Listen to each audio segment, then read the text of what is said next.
ఎండాకాలం వచ్చేసిందంటే ప్రతి ఇంట్లో వడియాల ప్రోగ్రామ్ ఉండాల్సిందే. రకాల పాపడాలు ఉన్నా కూడా బియ్యం పిండితో చేసుకునే పాపడాలు అంటే నాకు చాలా ఇష్టం. మరి మన సబ్స్క్రైబర్స్ అందరి కోసం ఈ బియ్యం పిండితో ఈజీగా వడియాలు ఎలా పెట్టాలో ఇప్పుడు మీకు చూపిస్తాను. కూడా పక్కా కొలతలతో ఇక్కడ ఒక గ్లాస్ బియ్యం పిండికి నేను 2 గ్లాసుల నీళ్లు పోసి పిండిని అయితే ఫస్ట్ కలుపుకున్నాను. పిండిని అయితే ఉండలు లేకుండా మంచిగా కలుపుకోవాలి. కొంచెం ఉండలు ఉన్నా కూడా మనం వేడి నీళ్ళలో పోసినప్పుడు ఉండలు చుట్టేస్తుంది. ఇప్పుడు ఇంకో గిన్నెల ఒక గ్లాస్ బియ్యం పిండికి 6 గ్లాసుల నీళ్లు పోసుకొని ఆ నీళ్ళని మరిగించుకోవాలి. మరిగిన నీళ్ళల్లో మంట చిన్నగా పెట్టుకొని మెల్లగా రవ్వ పోసుకున్నట్టు పోసుకుంటే కలుపుకోవాలి. ఎందుకంటే ఉండలు చుడుతుంది మళ్ళీ కలపకపోతే. మీరు ఇక్కడ ఒకటి అబ్జర్వ్ చేయాలి, మనం కలుపుతూ ఉంటేనే పిండి మెల్లమెల్లగా చిక్కబడుతుంది. అందుకనే మంట చిన్నగా పెట్టుకునే కలుపుకోవాలి ఈ వడియాలకి.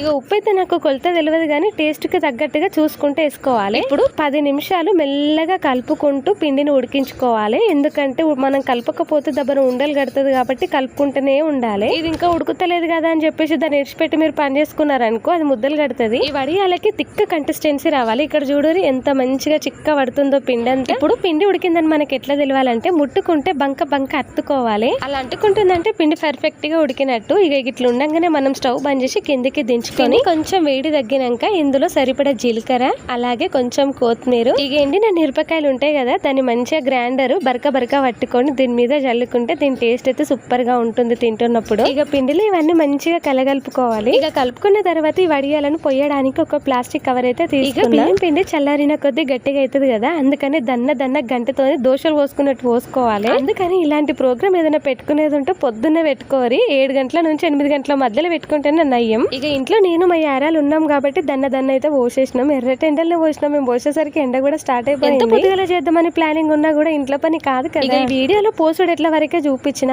ఆరిన తర్వాత ఎట్లయినా వేయించిన తర్వాత టేస్ట్ ఎట్లున్నాయి అనేవి నెక్స్ట్ వీడియోలో చూపించాను. మీకు ఈ వీడియో నచ్చితే తప్పకుండా ఇంట్లో ట్రై చేయరి. అలాగే వీడియో నచ్చితే లైక్ చేసి సబ్స్క్రైబ్ చేసుకోండి ప్లీజ్.